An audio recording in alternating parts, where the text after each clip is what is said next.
Hey, what is up YouTube? I am back with another video for you, and today I'll be talking about compressor limiters. So stay tuned for more.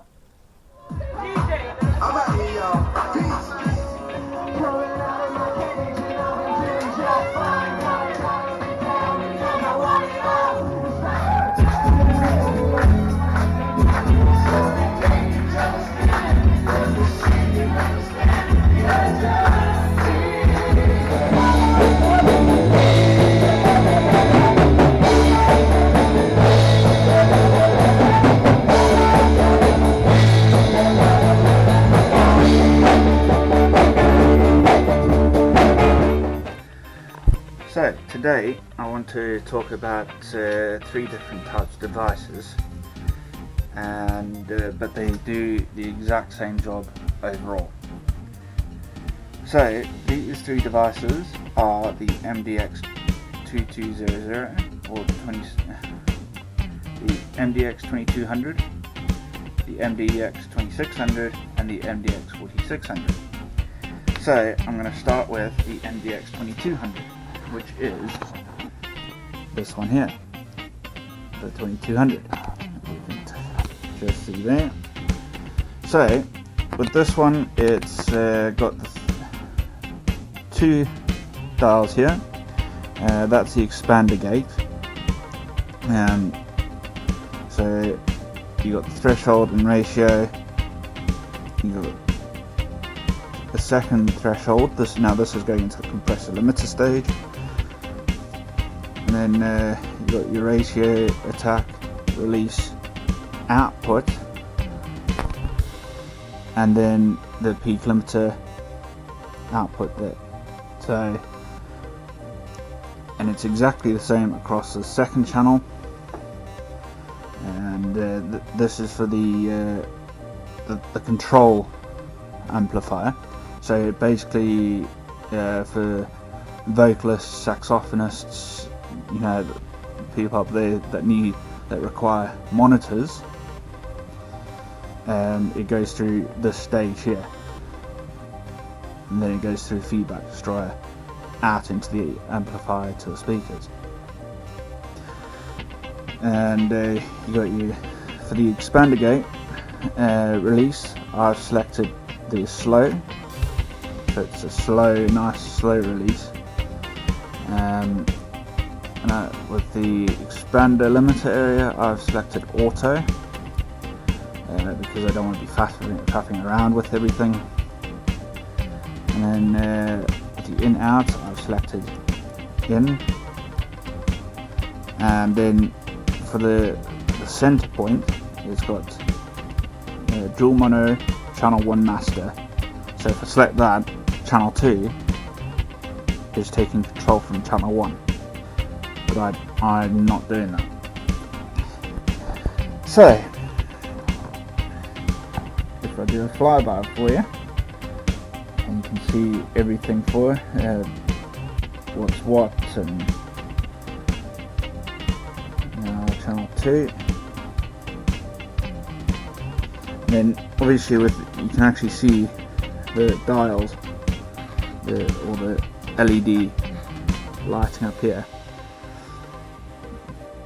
So you got your threshold minus 0 plus, minus plus there, all the numbers here. These are, and then you got, that's a gain reduction section, and then you got your input output level, so minus all the way to positives, and then you got your limiter LED light there, exactly the same on the right. Now the MDX2600, which is this one over here. As you can tell, it's different. Instead of having two right there in one section, it's got one in one section. So it's the trigger, and not the threshold and ratio, which are those two here. Those two would have been there on the other one, but it's not, is it? It's exactly the same with the couple. So the channel was master, that one channel 2 is following. I'm not doing that. And then you've got your coloured LEDs here, green and reds, but obviously it's not on at the moment. And you got your gain reduction here, -0 plus, and you got your input output level, which is here. So from 30 to plus, or -30 to +18. The EASA level in decibels, so +3, +6, +9, +12. And then you got your limiter light there.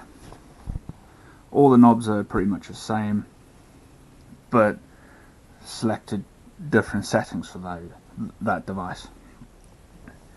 And then the MDX 4600, and the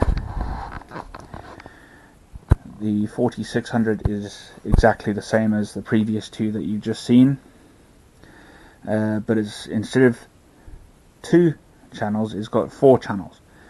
The reason why it's got 4 channels is I can have either 2 amps, 1 amp, channel 1 and 2s, and then channel 2, 3 and 4. But on this one I've got amp 1, amp 2, amp 3 and amp 4. The 2 first amps are my tops, as you can see here. I put here top left, top right. Channels 3 and 4 are my bass left, bass right, and these are my bass amps here and top amps there. And again, it's different settings again, because obviously this is my bigger rig, and it's purely for bigger live events that I do, which I take bands, vocalists, you know, that sort of stuff. That's why I've got 2 different MDXs in here, but only 1 feedback destroyer, because vocalists will be out at the front. And so, with the basics out the way, so with all that, at least you know what these devices do. So I'll be doing another video on crossovers, basically this black device here, in the next couple of days. But in the meantime, I'll be going live on the 5th of Feb from 8 PM Greenwich Mean Time, and it's a clubbers night, a clubbers guide to festivals. So I hope you can join me then, and don't forget to like, subscribe, share and comment down below. Take care, see you next time, bye for now.